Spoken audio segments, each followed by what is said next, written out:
minha irmã, graça e paz da parte do nosso Senhor e Salvador Jesus Cristo.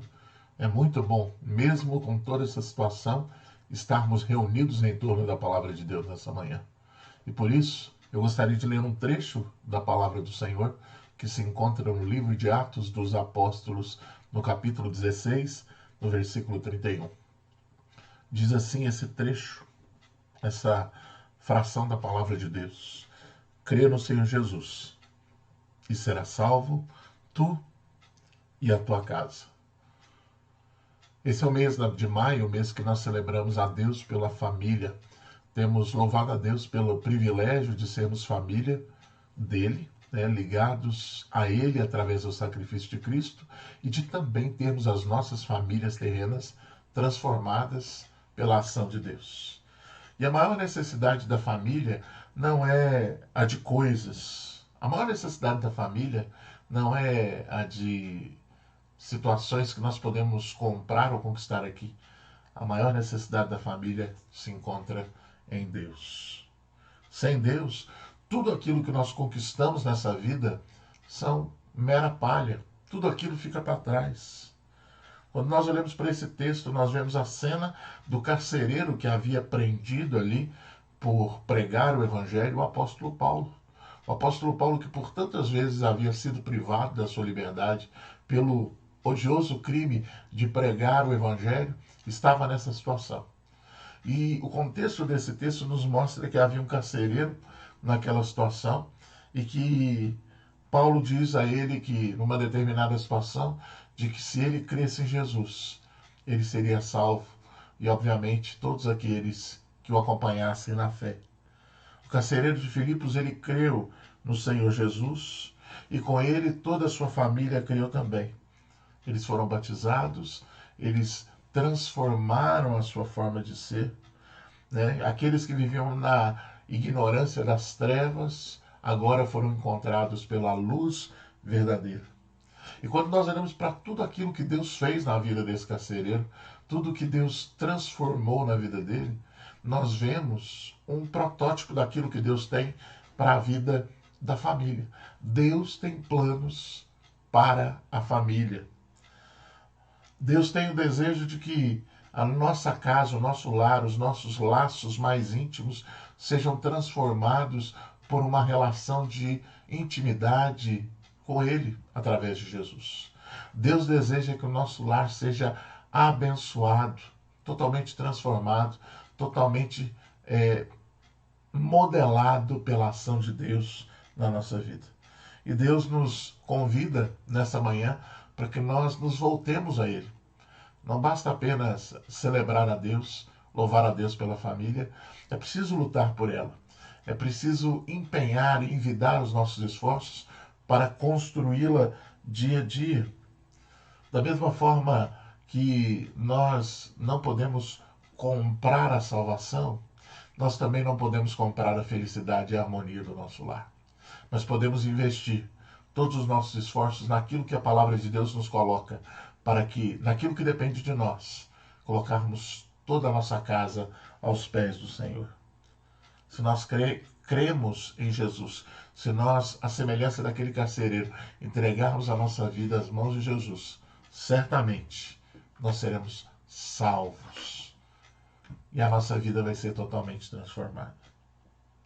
Eu queria orar, agradecendo a Deus por essa manhã, esse domingo tão especial, esse domingo que Deus nos dá o grandioso privilégio de podermos estar reunidos, mesmo virtualmente, em torno da palavra dele e falando de temas tão relevantes que são o plano de Deus para a nossa família. Deus, muito obrigado, Pai, por essa manhã, pelo grandioso privilégio que o Senhor nos concede em podermos, Senhor, estar aprendendo da Tua palavra. Sabemos que a Tua palavra, sem a ação do Teu Espírito Santo, não alcança em nós o propósito da Tua vontade. Mas quando o Teu Espírito atua em nós, quando a Tua vontade vem ao nosso encontro, nós fatalmente somos transformados, nós somos vivificados, nós somos abençoados. Te louvamos pelo privilégio que o Senhor nos dá de podermos entender essa palavra, porque só a entendemos pela ação do Senhor mesmo em nós. E por isso suplicamos, Senhor Pai, Fala-nos mais uma vez, abra a nossa mente, o nosso coração, para que a tua palavra seja efetiva nas nossas vidas e que o Senhor seja glorificado em todo tempo. Essa é a nossa oração, agradecidos por mais um dia, pela sua misericórdia renovada e por tudo mais que o Senhor tem feito por nós. E por isso nós estamos alegres e agradecidos por tudo, no nome de Jesus. Amém. Amém, meu querido irmão e irmã.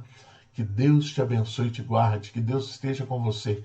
E por isso, porque Ele está conosco, nós podemos cantar louvores ao nosso Deus. Cantemos alegremente ao Deus da nossa salvação.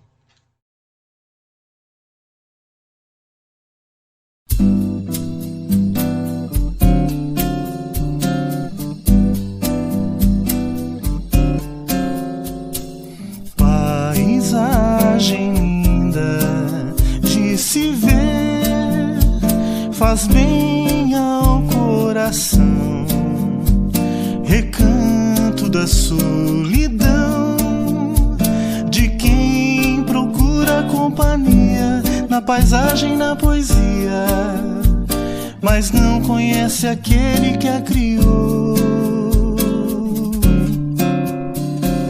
Triste é não enxergar além das obras quem as fez, não ver que existe alguém de tudo autor, não sentir o seu amor. Só Ele dá o sentido e a beleza, o Senhor da natureza. Árvores e aves obedecem, rios correm cheios de alegria, tudo louva ao Rei do Universo. Ah, como é bom a gente ter lá dentro essa certeza, Deus presente em toda a natureza, imagem clara, paisagem rara.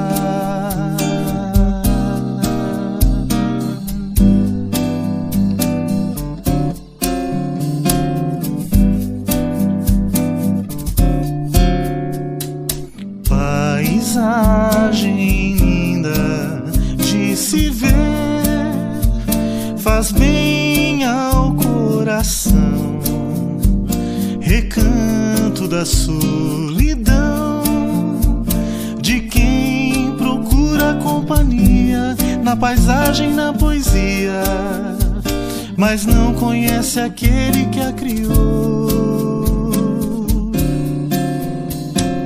Triste é não enxergar além das obras quem as fez, não vê que existe alguém de tudo autor, não sentir o seu amor. Só Ele dá o sentido e a beleza, o Senhor da natureza. Árvores e aves obedecem, rios correm cheios de alegria, tudo louva ao Rei do Universo.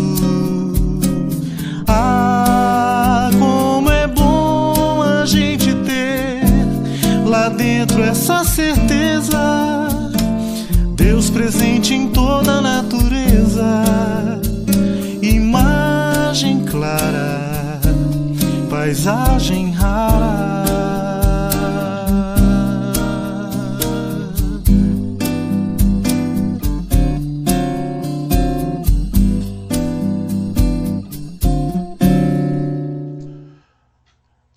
Graças a Deus, podemos cantar, podemos louvar a Deus, podemos engrandecer o nome do Senhor, e realmente essa é a motivação da nossa vida, esse é o motivo da nossa existência.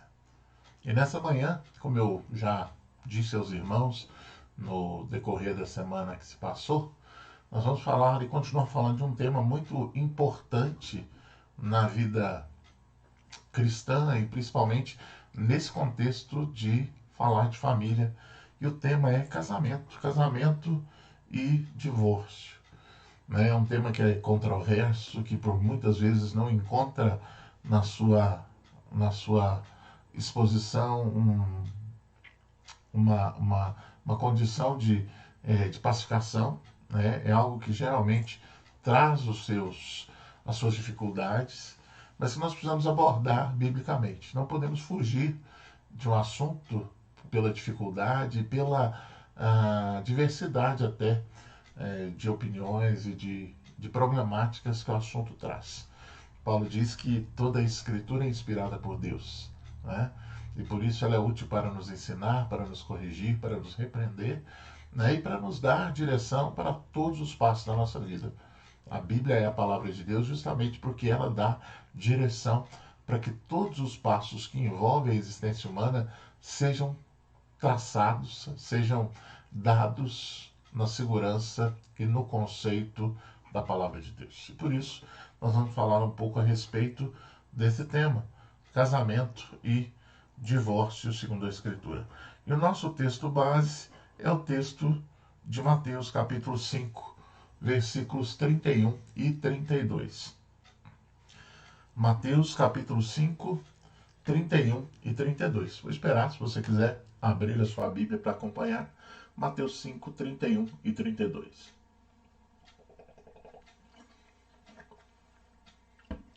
E esse texto diz assim: Também foi dito, aquele que repudiar sua mulher, dê-lhe carta de divórcio.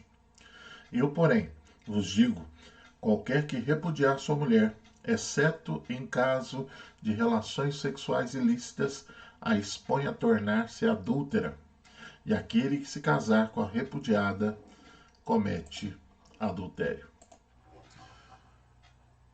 Nós vemos Jesus falando de uma forma bastante enfática, como sempre, a realidade do casamento e do rompimento, ou da possibilidade de rompimento de um casamento. Casar é muito fácil, né? Nós vemos, dentro principalmente das condições modernas, de contrair um casamento, né? Tem um amigo que diz que contrair não é a palavra certa, né? Contrair é muito negativo, né? A gente contrai doença, mas é a palavra que cabe aí dentro do léxico, dentro do nosso idioma. É fácil casar, mas entretanto, e diametralmente oposto a isso, é difícil permanecer casado. O IBGE, os dados que nós temos comprovam isso. 1 em cada 3 casamentos no Brasil hoje terminam, infelizmente, em divórcio. Semanalmente nós vemos aí as revistas de fofocas, né, falando de separações de artistas, né, de pessoas famosas.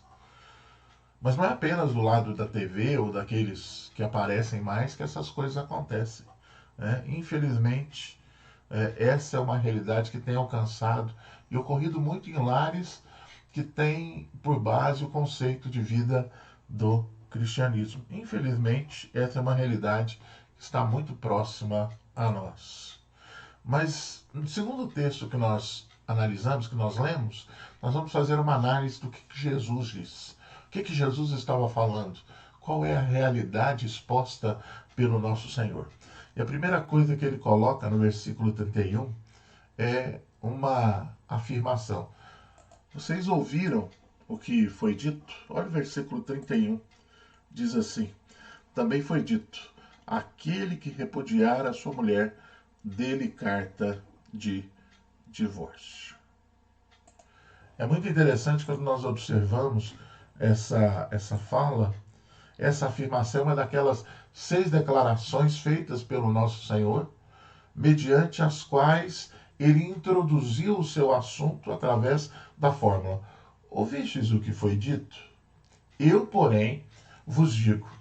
É muito interessante isso. O contraste não é aqui entre a lei que foi dada por meio de Moisés e o ensino do Senhor Jesus. Não há uma contradição, um choque entre ambas.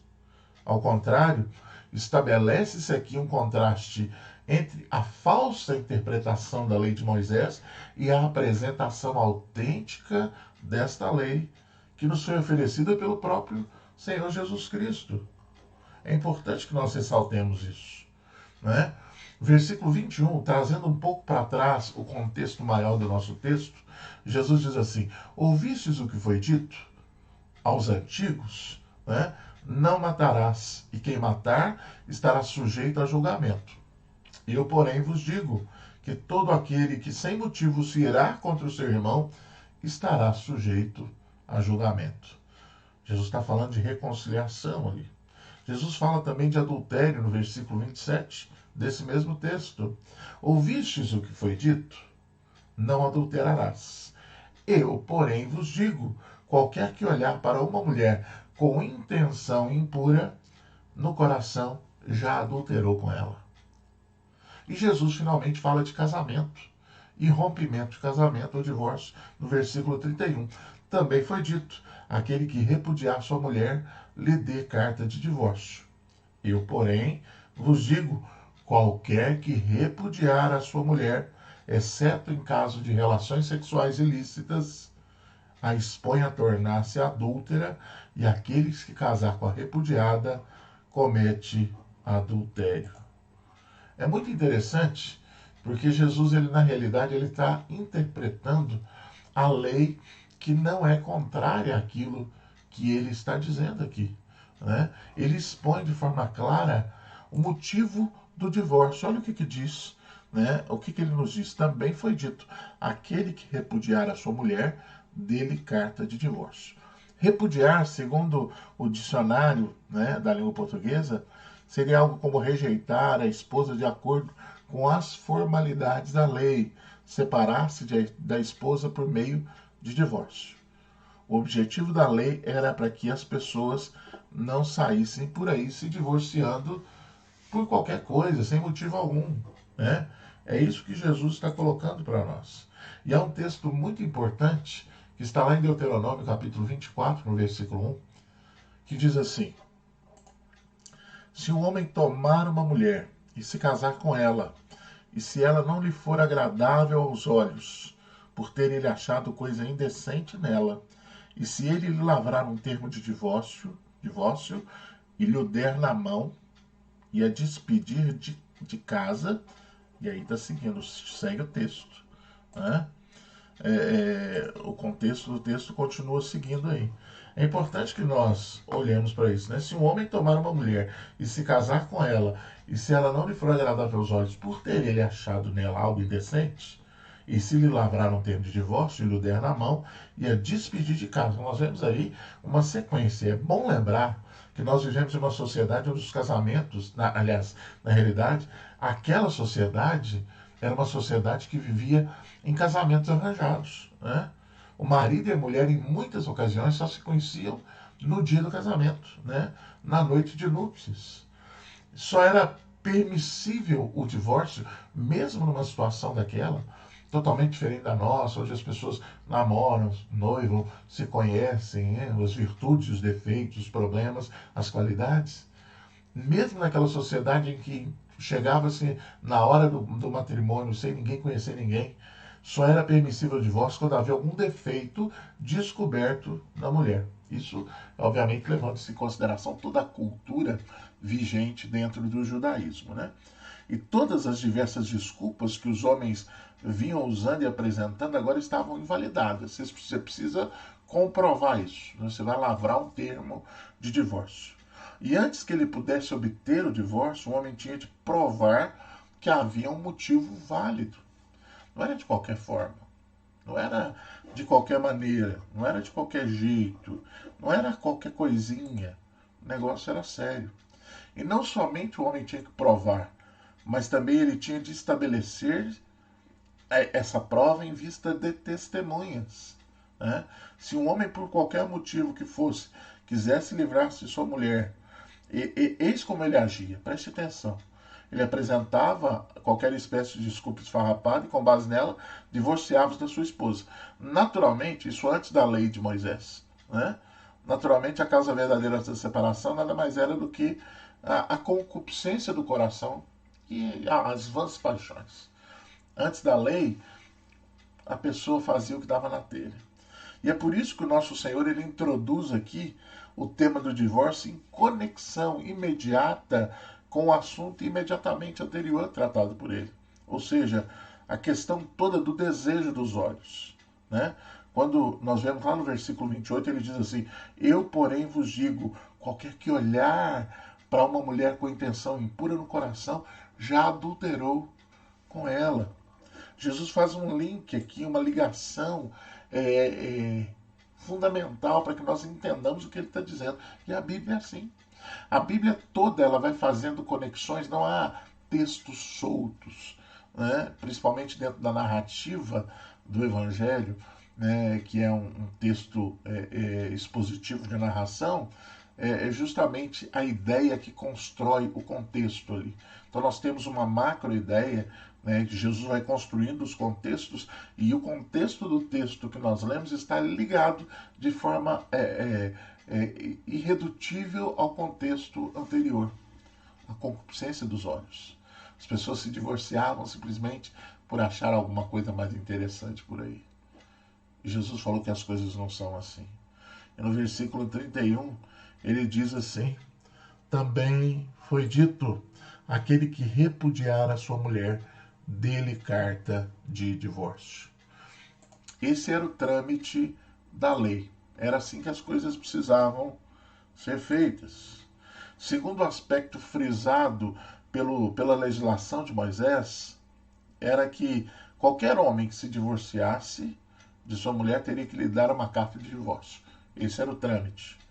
Antes da legislação de Moisés, um homem, como eu disse, poderia simplesmente dizer que não queria mais e despedir a sua esposa de casa, e ela ficava, portanto, à mercê do mundo e das circunstâncias, tendo em vista que a mulher, naquela época, nós percebemos isso pela própria estrutura do texto, ela não tinha nenhum tipo de condição de trabalhar, de se manter. Ela era alguém que estava sempre ligada a uma figura masculina, obrigatoriamente, seja o marido, se solteira ao pai, se falecido o pai, a um irmão. Ela não tinha identidade própria.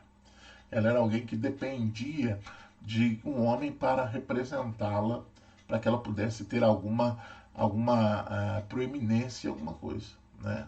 Os próprios censos de Israel nos mostram isso. Eles contavam, né? Tinham 5.000 homens, fora mulheres e crianças, ou seja, não eram nem contados, né? Essa era a realidade da época. Então, uma mulher repudiada, naquela situação, abandonada, podia ser acusada até de infidelidade ou adultério, e dessa maneira era passível de ser apedrejada até a morte.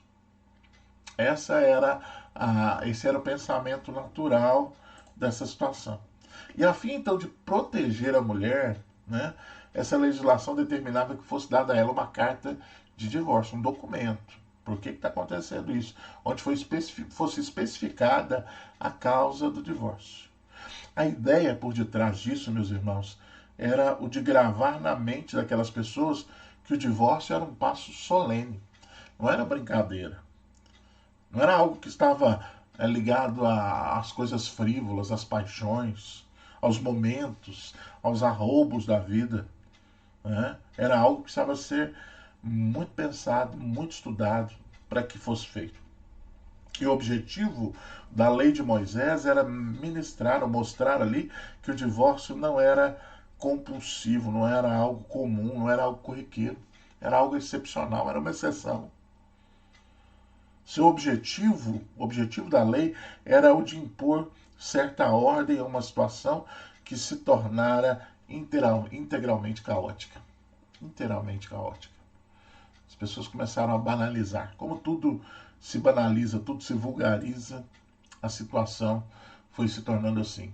E aí nós entramos dentro da crítica que Jesus faz, que era justamente sobre a interpretação dos fariseus, né? Versículo 31, mais uma vez, também foi dito: aquele que repudiar a sua mulher, dê-lhe carta de divórcio. Nós vemos Jesus falando de uma realidade que estava escrita sim na lei.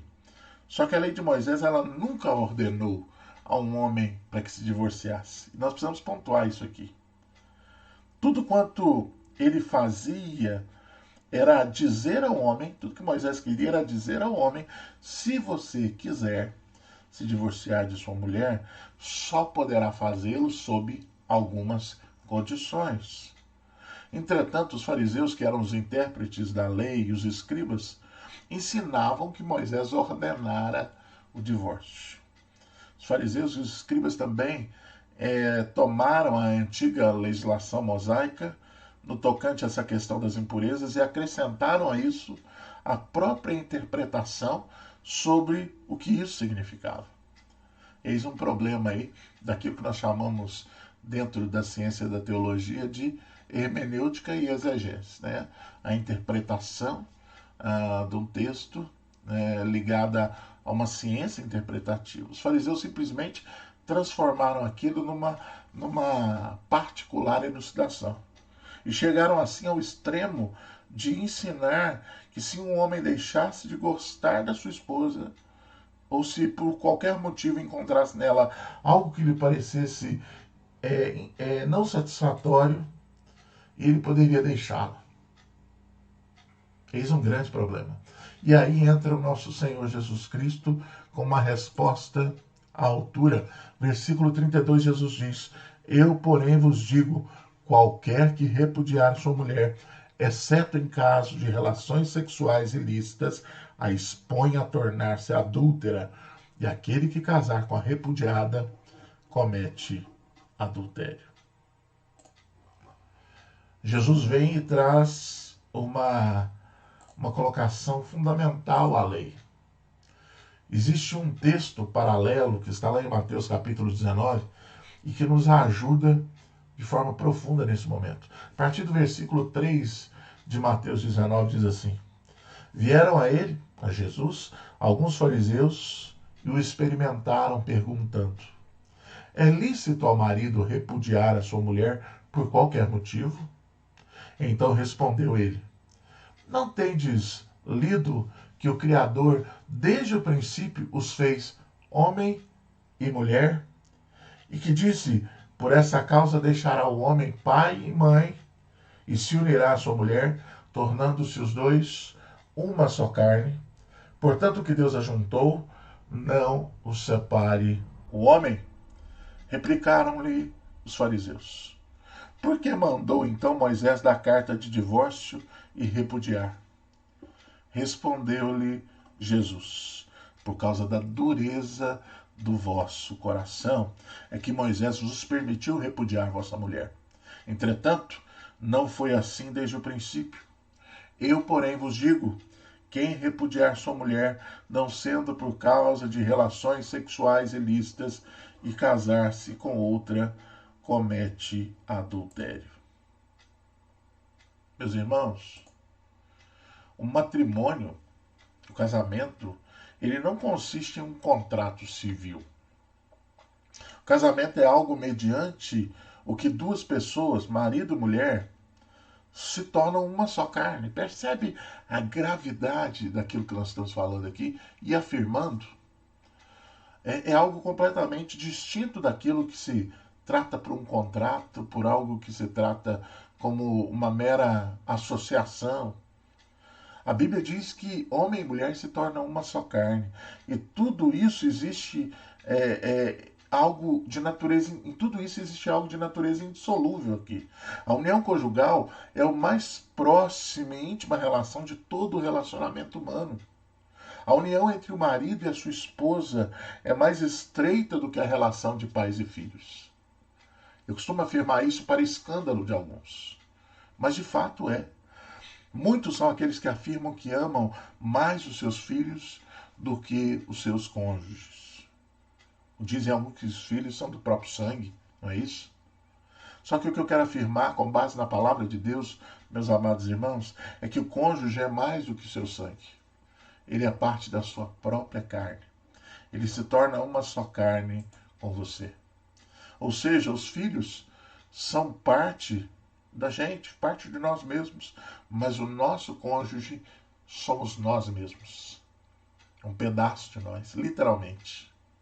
Dificilmente nós ouvimos pais dizendo que abandonariam seus filhos. Porém, infelizmente, é muito comum vermos cônjuges abandonando uns aos outros.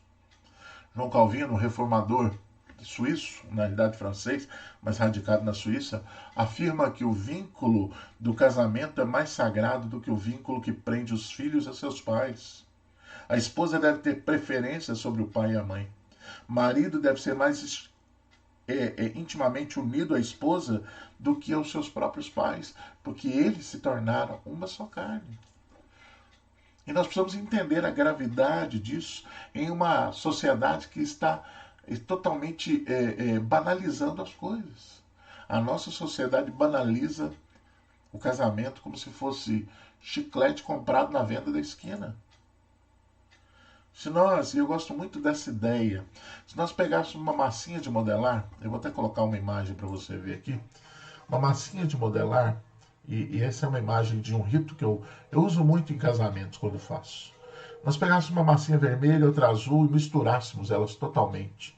A gente vai observar que com aquele amassar, com aquela misturada, apesar delas terem a mesma substância, mas com cores diferentes, as mesmas se misturam de tal forma que será impossível separá-las.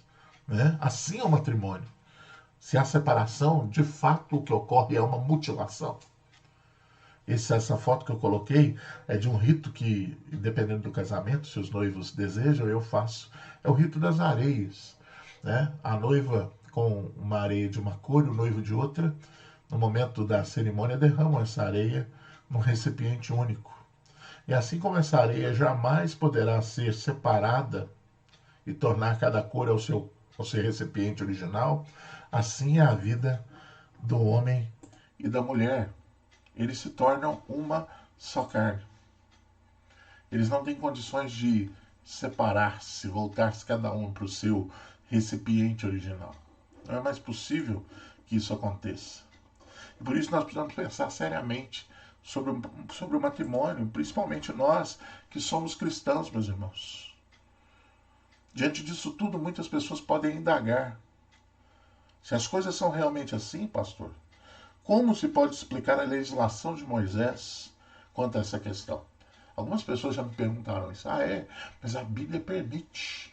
Mas a Bíblia me dá condições para fazer. É certo?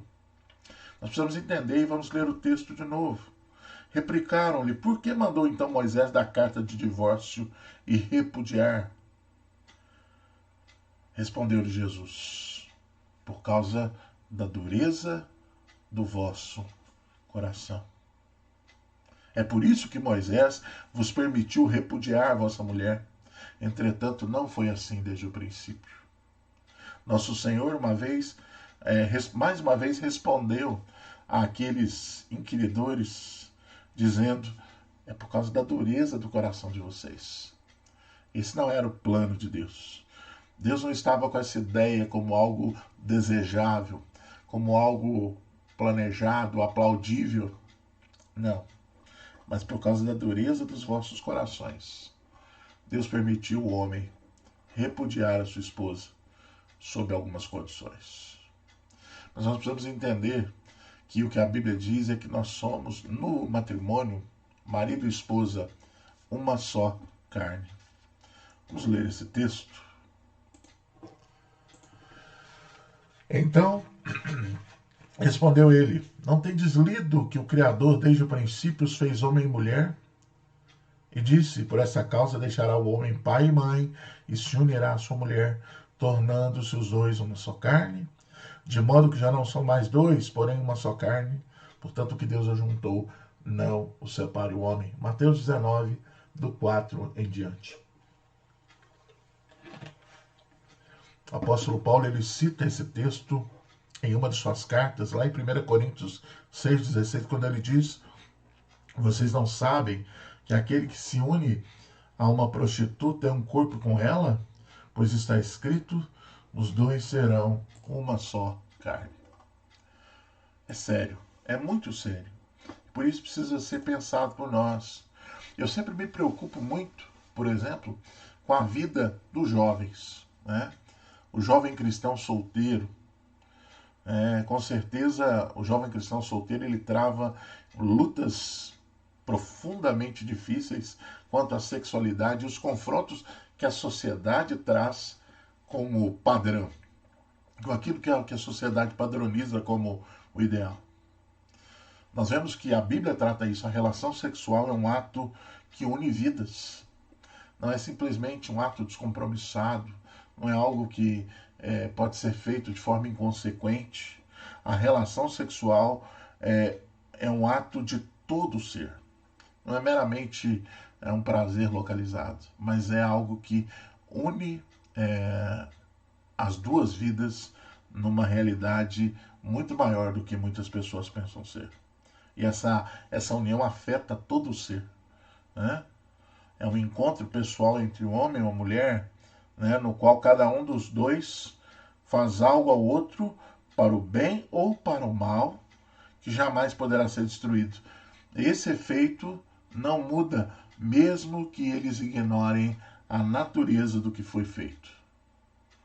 O sexo sem compromisso antes do casamento é uma deturpação do princípio de uma só carne. E ele viola o aspecto espiritual do nosso corpo. Olha o que Paulo diz: vocês não sabem que aquele que se une a uma prostituta é um corpo com ela?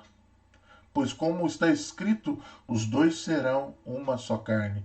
Mas aquele que se une ao Senhor é um espírito com ele.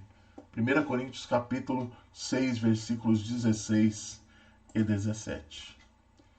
Assim, queridos, o raciocínio por trás da proibição bíblica das relações sexuais entre as pessoas não casadas, aquilo que é dito como caretice por aí, né, coisa de gente fanática, ultrapassa as preocupações normais da ordem prática, como gravidez, doenças sexualmente transmissíveis, né, e avança para a questão espiritual. O sexo fora do casamento é errado porque viola a realidade íntima do ato, é errado porque as pessoas não casadas envolvem-se assim em um ato que une vidas, sem o propósito de fazer assim, e o ato sexual, então, assina e sela a união de vidas, é uma união de vidas, e uma união de vidas significa casamento. Você acha que na época de Abraão, na época de Moisés, tinha cartório? Você ia lá, corria esqueci como é que chama o negócio lá, que você tem que fazer 30 dias antes, né? O proclame, né? Para ver se está tudo certo, e depois assinava um papel, pagava uma taxa. Casamento é literalmente união carnal, consumação de ato sexual. E por isso a Bíblia trata isso com muita seriedade. E nós precisamos tratar também. Não é simples, como muitas pessoas querem dizer. E olha o que diz o versículo 32. Eu, porém, vos digo, qualquer que repudiar sua mulher, exceto em caso de relações sexuais ilícitas, a expõe a tornar-se adúltera, e aquele que casar com a repudiada comete adultério. Jesus coloca em evidência a gravidade da situação. Só existe uma razão legítima para o divórcio. Incompatibilidade de gênios? Não. A gente não deu certo. Só no caso de relações sexuais ilícitas. Traição. E nós vivemos em uma época em que as condições se têm tornado caóticas quanto à questão de divórcio. Qualquer coisa é motivo para as pessoas se divorciarem. O signo dele, o ascendente dele não bate com o meu. É lógico que nós estamos brincando, exagerando, mas há pessoas que, por causa de motivos banais, fúteis, rompem um relacionamento conjugal. O ensino do nosso Senhor no tocante a esse assunto, né, nos traz em evidência algo muito importante. Segundo Jesus, só existe um motivo para o divórcio, que é as relações sexuais ilícitas ou a infidelidade conjugal. Coisa alguma serve para motivo exceto essa condição, exceto essa realidade. Sem importar quão difícil se tenha tornado a sua relação, e eu não quero aqui minorar o mal que porventura você, e talvez só você e Deus saiba o que tem se passado, sem querer minorar isso. O que eu quero dizer é que a Bíblia, que é a regra de fé e prática de todo cristão, diz que só há esse motivo. Sem importar o quanto você possa falar de incompatibilidade, de qualquer outro motivo exterior e diferente desse, a Bíblia diz que a única causa possível para que se rompa um laço conjugal é a infidelidade, é a traição. Nosso Senhor mesmo afirmou ser essa a causa legítima para o divórcio. E Jesus afirmou que Moisés fizera determinadas concessões por causa da dureza do vosso coração. Você percebe que até a concessão, que até a excepcionalidade foi dada por causa da dureza do coração humano.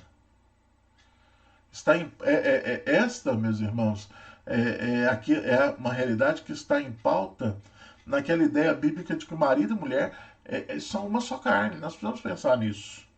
O cônjuge, né, que se fez culpado, que incorreu em infidelidade, rompeu esse laço ao unir-se com outra pessoa.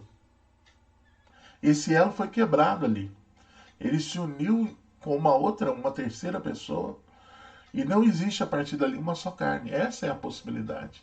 Justamente porque uma das partes envolvidas rompeu. E nós precisamos pensar nisso. Mas nós precisamos pensar também no perdão. A gente está falando muito de perdão.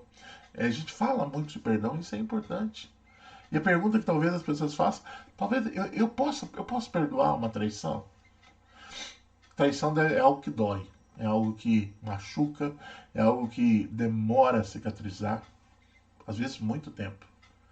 E às vezes as pessoas se questionam, será que eu posso perdoar uma traição? Nós não encontramos, como resposta a isso, um mandamento dizendo que o cônjuge que for traído necessariamente precisa se divorciar. Não é isso. A possibilidade se você for traído, você pode, mas não é um mandamento. É claro que o perdão é sempre o melhor caminho, é sempre bem-vindo. Melhor que o divórcio é o perdão, é claro. O perdão é sempre sacrificial. Como eu disse, dói. Alguém está machucado nessa situação. Mas nós precisamos lembrar como Deus nos perdoou. E eu sempre penso nisso quando eu preciso exercer perdão em algum aspecto que me é muito difícil e até injusto, vamos dizer assim. Porque a pessoa que vai ser alvo do meu perdão nem merece. Mas eu falo, puxa vida, eu também não merecia. Eu também era digno de toda a ira, de toda a condenação, mas Deus amou de tal maneira que mesmo eu sendo um pecador, enviou o seu Filho para me salvar. E é nesse comparativo que nós precisamos olhar para as nossas relações, para os nossos casamentos, com a mesma seriedade, com a mesma misericórdia. Talvez a pessoa não mereça, e não merece, mas ela precisa do perdão. Deus, de forma sacrificial, nos perdoou a custo do sacrifício do seu Filho na cruz. Jesus era o único que podia arcar com o custo desse perdão. Seja o custo de ter que sofrer as dores, seja o custo de encarnar as agruras, as dificuldades, os pecados daqueles que ele representava na cruz. Mas Jesus pagou o preço. Jesus quis perdoar. Deus quis perdoar. E nós também precisamos buscar essa condição acima de todas as outras possibilidades. Mas se mesmo assim eu fui traído, não quiser continuar casado, eu tenho direito, porque a Bíblia, nessa situação, me permite fazê-lo. Mas uma coisa eu te digo, querido irmão e irmã, querido ouvinte, lute pelo seu lar, lute pelo seu casamento. Embora a sociedade na qual nós estamos inseridos faça apologia do divórcio, os princípios de Deus não mudaram. Deus continua o mesmo. E jamais os princípios de Deus mudarão. Somente a infidelidade conjugal pode dar a possibilidade. Só que Deus nos dá o exemplo do perdão. O divórcio sempre acarreta inúmeras consequências que muitas vezes vão doer mais do que a dor de perdoar alguém que não merecia ser perdoado. As reverberações do divórcio afetam não só o casal, mas afetam os filhos, afetam a família, os amigos, a igreja, afetam a sociedade como um todo. para muitos casais que têm filhos e se divorciam, para estes filhos, né, o divórcio dos pais é mais dramático até do que a morte de um deles. É algo que marca, que machuca a vida deles para a eternidade. No divórcio, as crianças perdem algo fundamental para o seu desenvolvimento, que é a estrutura de família. Para as crianças, numa situação de divórcio, muitas vezes aquela chance de um futuro sonhado se torna sombrio e cheio de medos e de insegurança. O divórcio é o preço pago pelos filhos no fracasso dos seus pais. Alguém que não planejou tudo isso acaba pagando uma conta alta também. Sabemos que, obviamente, que existem cristãos, pessoas sérias, que fracassaram nos seus relacionamentos. Nós não podemos dizer que isso não é verdade. Passaram por dores, passaram por lágrimas de uma separação. E eu não estou aqui, obviamente, tentando acusar ninguém de nada. Ao contrário, eu estou olhando para a Escritura, para a Palavra de Deus. Eu preciso tratar o assunto de acordo com o que a Bíblia nos coloca e também tratá-lo de forma preventiva para caso alguém esteja passando por uma crise.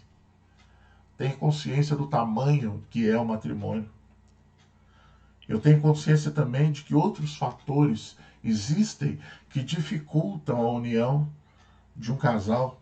Agressões, um ambiente doméstico abusivo, enfim, uma série de coisas. Ninguém está minorando nem eliminando essas realidades, nem sendo simplista com relação a isso. No entanto, eu preciso abordar o que a Bíblia diz. Porque hoje a sociedade, como eu disse, faz apologia do divórcio. É bonito até. E olhando para casais jovens, né? E os jovens geralmente são muito imediatistas. Jovens muitas vezes são incapazes de lidar com as frustrações de um relacionamento depois de 2 ou 3 anos de casados. Quando o desgaste do dia a dia pesa, os projetos do futuro começam a ser questionados. Muitas vezes é mais fácil romper. Eu me lembro de uma história de um casal que estava fazendo bodas de não sei o que, mais de 70 anos de casamento. Eu não sou muito bom de guardar essas coisas. E esse casal, comemorando 70 anos de casado, foi questionado por um de seus netos, aliás, por uma de suas netas, qual era o segredo para que aquela união durasse tanto tempo. Então a vovó dela, a esposa que estava comemorando os 70 anos junto com seu marido, disse: filha, eu sou de uma época em que quando as coisas quebravam, a gente mandava consertar. Hoje vocês jogam tudo fora. Nós não podemos nos amoldar, nós não podemos nos tomar a forma de uma sociedade que trata tudo como descartável. E há uma história que eu acho muito interessante, de um advogado, e me passaram essa história como real, daqui de pertinho da gente, de São Sebastião do Paraíso. O advogado Rafael Gonçalves. E, segundo me passaram, eu não tive contato com esse post, mas me passaram como fato, uma vez ele foi procurado por um casal que estava procurando os meios legais para se divorciar. Ele é advogado, né? Ele era alguém que estava apto para fazer, né? E ele falou: quem sou eu para julgar, né, a decisão das pessoas? Quem sou eu para interferir na vida alheia? Quem sou eu para tentar meter a colher no relacionamento dos outros? Ele disse, segundo me passaram, no seu post de rede social. E como de praxe, então, depois daquela conversa inicial, o advogado, Dr. Rafael, pediu àquela futura cliente, a esposa que havia procurado, que providenciasse os documentos necessários para que pudesse dar entrada ali ao processo de divórcio. Mas adicionou 4 perguntas na sua lista de documentos para que ela pudesse ler também. E ele, nessas 4 perguntas, pediu que ela respondesse e analisasse a situação com calma, respondendo essas perguntas, descansando um pouco, longe do calor, do turbilhão das emoções. E se ela respondendo aquelas perguntas, mesmo assim, resolvesse se divorciar, Bastava ela trazer os documentos que ele ia dar entrada imediata à documentação e os trâmites legais para que ela pudesse, então, junto do seu marido, que estava quase virando ex-marido ali, se divorciar. Então aquela mulher foi para casa com aquele papel e começou a ler e tentar responder e ponderar sobre as colocações daquele advogado. E ele disse assim: eu aprendi, o advogado Rafael, na faculdade, que eu devo resolver conflitos, orientar as partes antes da decisão partir para o campo jurídico, tentar usar os meios que dizem ser suasórios para resolver. E assim foi. Então, aquela mulher foi para casa e começou a ler aquelas perguntas e, ao voltar, na quarta-feira seguinte, ao advogado, devolveu a ele a anotação, sem os documentos, e disse que, depois de refletir sobre o que ele havia escrito ali, decidiu não se divorciar. E ele disse: eu perdi um cliente, mas ganhei um casal de amigos. São coisas simples da vida que valem a pena, finalizou o Dr. Rafael no seu post. Querido irmão e irmã, às vezes nós precisamos ponderar, pensar um pouco mais a respeito das coisas, a respeito das dificuldades que nos fazem desejar romper com as coisas. O texto de Hebreus, capítulo 13, no versículo 4, diz assim: por isso, temos que ter em mente que o casamento para Deus é algo permanente, sólido e frutífero. Diz lá o versículo 4 de Hebreus 13: digno de honra entre todos seja o matrimônio, bem como o leito sem mácula, porque Deus julgará os impuros e os adúlteros. Nós precisamos pensar que o lar, que o casamento, ele tem suas dificuldades, ele tem as suas lutas, ele tem as suas agruras, obviamente que tem. A vida, ela é difícil de ser vivida. Jesus mesmo disse que no mundo nós teríamos aflições, mas que nós tivéssemos bom ânimo, porque ele, Jesus, venceu o mundo. E por isso eu queria que nessa manhã nós ponderássemos, que nós meditássemos na realidade maravilhosa que é sermos família do Senhor. Obviamente temos problemas inúmeros, claro que sim, mas obviamente temos muitas bênçãos para contar. Eu gosto muito de um hino que diz assim: se nós pudéssemos contar as bênçãos, né, que Deus nos fez, nós veríamos surpreso o quanto Ele já fez por nós. Pense, a grama do vizinho não é mais verde.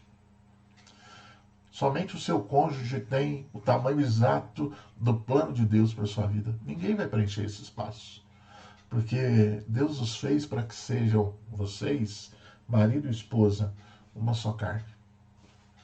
E eu queria terminar essa nossa meditação, essa nossa aula, com essa frase: assim como pela criação Deus de um fez dois, pelo casamento Ele de dois fez um. Deus planejou o casamento, a família, para ser algo abençoador na vida do ser humano. Infelizmente, a vida, as agruras e até o inimigo de nossas almas têm investido as suas armas para que nós desistamos daquilo que Deus planejou para nós. Mas eu queria orar pela sua vida, pedindo a Deus que te abençoe e te guarde no nome de Jesus. Que guarde o seu lar, que guarde a sua família, que te proteja. Ó Deus, nós te agradecemos, Pai, pela tua palavra, porque por ela nós temos caminho seguro, por ela nós temos condições de termos segurança, de termos real caminho a seguir. Muito embora a sua palavra naturalmente vá de encontro com aquilo que o mundo prega, vai totalmente ao contrário daquilo que o sistema diz ser o normal, ela é a vontade maravilhosa do Senhor para a nossa vida, e a sua vontade é boa, perfeita e agradável. Eu te louvo, Pai, porque a tua vontade para nós é tudo que nós precisamos para que tenhamos uma vida plena, segura, feliz. Sabemos que temos luta, mas sabemos que se tu estiver conosco, nós somos mais do que vencedores. E por isso eu peço que o Senhor esteja no lar de cada família, de cada Deus, de um daqueles que nos assiste, que o Senhor esteja guardando a cada lar, cada casamento, cada família, no nome de Jesus, e que o Senhor seja glorificado em todo o tempo. Essa é a nossa oração, no nome do nosso Senhor Jesus Cristo. Amém. Amém, meu querido irmão e irmã, que Deus abençoe a sua vida. Logo mais, às 19 horas, nós temos o nosso culto de adoração a Deus, ainda totalmente virtual, ainda pelas redes sociais, mas totalmente de coração, totalmente de alma, de união espiritual, embora não unidos no mesmo prédio, mas unidos num só propósito de adorar a Deus. Leia o boletim, nosso boletim já está disponível aí no nosso grupo do WhatsApp, né? Fique atento às normativas, aos avisos, leia a nossa pastoral, né? E esteja ligado também aos avisos que colocamos lá no nosso grupo do WhatsApp. Que Deus te abençoe e até logo mais, se Deus quiser, no nome de Jesus.